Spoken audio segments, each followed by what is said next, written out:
लेकिन वीवर्स 600 ग्राम ये बीफ का गोश्त है। आप इसकी जगह मटन का भी ले सकते हैं। सबसे पहले हम इसे मैरिनेट कर लेते हैं।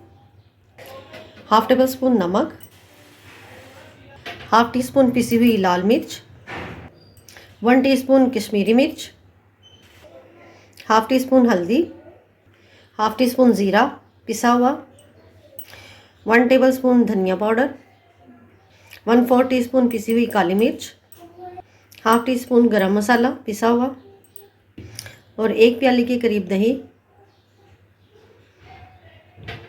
और अब हम इसे अच्छे तरीके से मिक्स कर लेते हैं।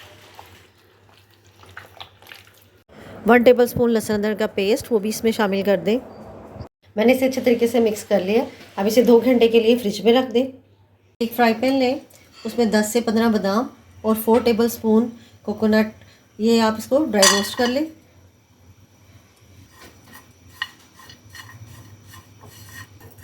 कोकोनट का कलर चेंज हो गया। अब इसका फ्लेम ऑफ कर दें और इसे ठंडा करके ग्राइंड कर लें। एक कढ़ाई लें, उसमें 1 कप के करीब ऑयल ऐड करें।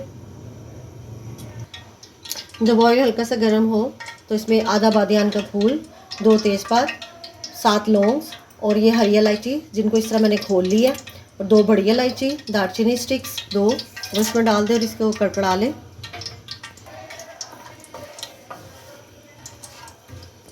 जब इसमें मसाले कड़कड़ा जाएं तो इसमें 2 मीडियम प्याज जिसकी मैंने स्लाइस में कटिंग कर ली है वो डाल दें और प्याज को फ्राई कर लें।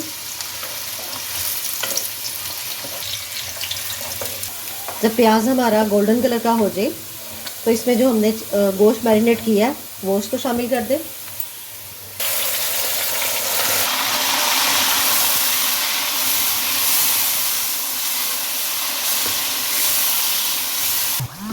जब गोश्त डालें तो उसके बाद जो हमने बादाम और कोकोनट का पाउडर ग्राइंड किया है वो भी इसमें शामिल कर दें और अब इसको अच्छे तरीके से गोश्त को भून लें।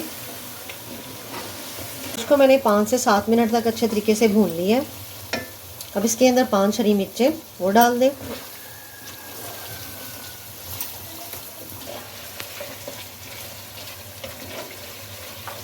इसमें तकरीबन 1.5 गिलास के करीब पानी शामिल कर दें।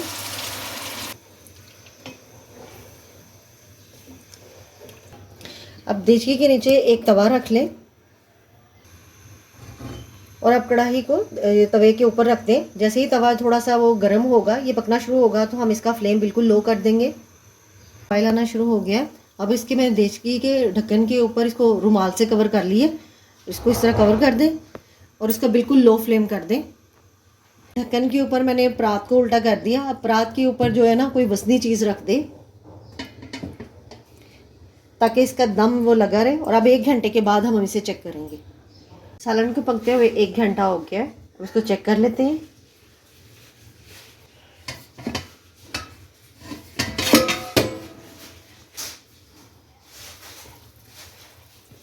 माशाल्लाह बहुत अच्छी खुशबू आ रही है। अब बस इसको गोश्त को चेक कर लेते हैं हम कि गोश्त हमारा कितना हो गया।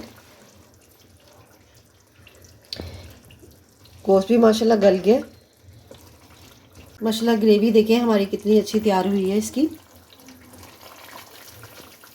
अब हमारा दम गोश्त रेडी है। ग्रेवी आप इसमें अपने मुताबिक रख सकते हैं। अगर आप इसको थोड़ा सा थिक करना चाहते हैं तो आप इसको थोड़ी देर वैसे रहने दें। अगर ऐसे पसंद है तो ऐसे भी ठीक है। तो इस तरह व्यूअर्स मज़ेदार दम का गोश्त सर्व के लिए रेडी हैं। अगर आपको हमारी वीडियो अच्छी लगे तो काइंडली चैनल को सब्सक्राइब, वीडियो को लाइक और शेयर जरूर कीजिएगा ताकि हमारी आने वाली वीडियो आपको आसानी से मिल सके। अल्लाह हाफिज़।